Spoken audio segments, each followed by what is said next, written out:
I'm scared of a lot of things. And I mean a lot. Like, an embarrassing amount, if I'm being honest. I'm scared of my future, and I don't mean worried. I'm scared. Like, actual panic sometimes. And when I think about, like, building something for myself, a home, a life, a nest for my girlfriend and I, maybe for kids someday, I think about all of that, and I think I should have started planning this years ago. I feel so far behind, and I know what you're going to say. You have all the time in the world. You can change careers at 50 and still be happy. People say that. I've heard it 100 times. But here's my problem. I still don't know what makes me happy. And that scares me more than anything. Because if I don't know what makes me happy, how do I build towards it? And if I never figure it out, then what? I'm scared of never being happy. And inside that fear, there's another one. That I'm going to lose my mind trying to find it. I'm going to lose my mind before finding it. Or that'll lose the people who matter to me along the way. Fears inside fears. That's kind of how it works when you have anxiety. And there are other fears. The ones that are harder to explain to some people. The ones that sound ridiculous out loud, but feel completely real inside your head. Like, I'm scared someone's going to break into my house and kill us. I know the odds are infinitely low. I know that. But I also know it's possible. Possible is enough for me. I'm scared that when I turn on the lights, there's been a gas leak and I just blow everyone up.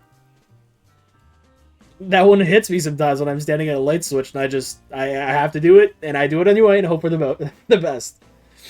I'm scared of leaving the house. Agoraphobia is not a joke. I'll be thinking about going for a hike and my brain immediately goes like, what if I see a bear? What if I slip into a crevice, get stuck, and have to eat my own arm to escape? That's just genuinely where my brain goes. I live in a constant state of fear, and I've spent a long time being ashamed of it. Here's the funny thing, though. Today, the same day I'm sitting here cataloging every fear, I created my first bucket list. First one I ever made. And I added 2 things to it. The first one is a hike. But not just any hike. I want to go into the woods and be truly alone. Like the only person in a mile radius. Nothing in there. Nothing around me except trees, air, and the sound of the ground under my feet. I want to breathe in air that maybe only one person breathed in 1865 crossing those same woods hunting a moose. That kind of alone. I want that kind of quiet. And the second one is a castle. A real one. Like the ones in France or Ireland or like scattered across the UK. I want to see one of those enormous ancient things that have survived centuries. I want to stand inside one of them and feel how small I am. And I want to touch the wall that someone built 1,000 years ago. And I don't know when I'll do either of these things. I don't even know how. But I wrote them down. And that felt like something. And I think that's what fear does to you when you let yourself sit with it instead of running from it. Eventually, underneath all of it, you find out what you actually want. Hike exists because I'm just scared of being alone in nature, and the castle exists because I'm scared of flying, like in a plane, of leaving, of the world being bigger than my front door. The bucket list is basically just my fears, wearing a costume, but I'm keeping it anyway.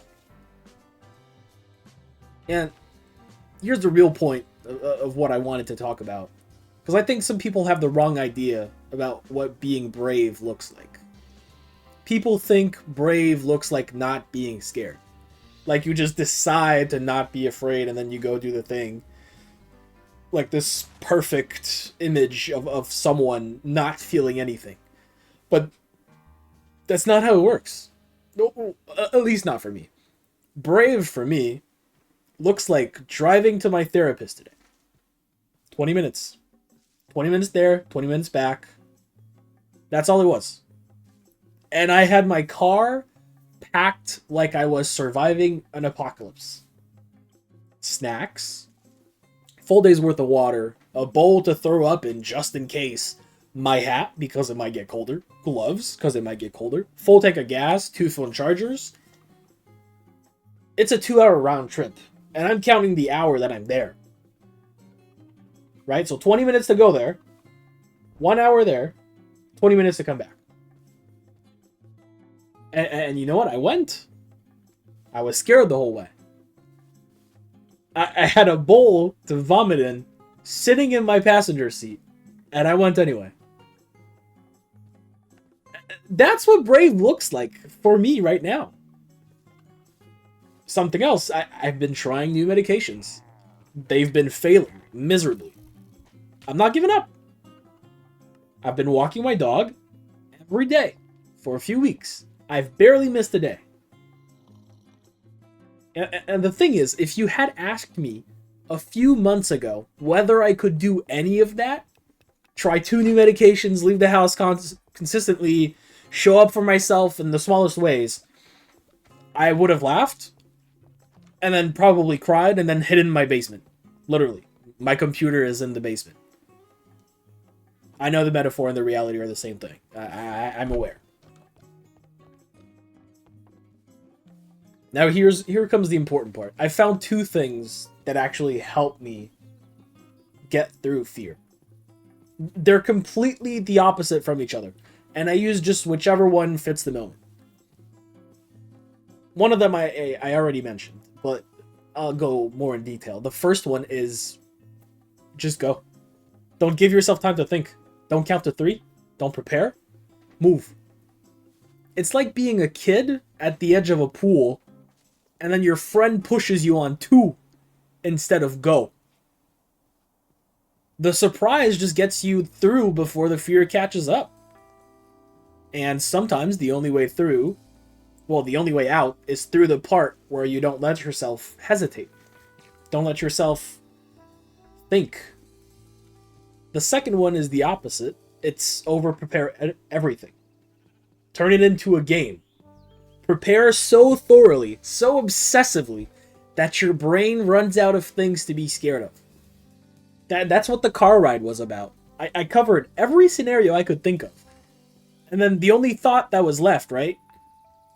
And the one that you're probably thinking of is, what if I just crashed? Well, I can just Uber. That's it. That's all I needed. That was enough to go. And listen, neither of those are cures.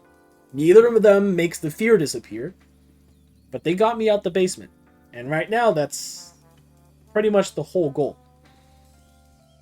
And fear is not something to get over, something to beat and leave behind. Maybe not. Maybe for some people that's true, but for me, it's more like learning to carry it differently. Learning to go to the therapist with a puke bowl in the passenger seat and call that a win. Be scared. It's okay. It's okay if it takes you a long time to find your way through. It's okay to realize that, holy shit, genuinely, so many things are scary. Life is scary. The future is scary. Leaving the house is scary. The lights and the gas leak and the bear in the woods. All of it is scary. But that hike is still on my list. Those castles aren't going anywhere. And I'll take however long I need. One day I'll get there. Scared the whole way, probably. Bowl in the passenger seat, just in case. Maybe I'll buy another plane ticket for the bowl. But I'll get there. listen, just give yourself the time to find your way through. That's all you really need.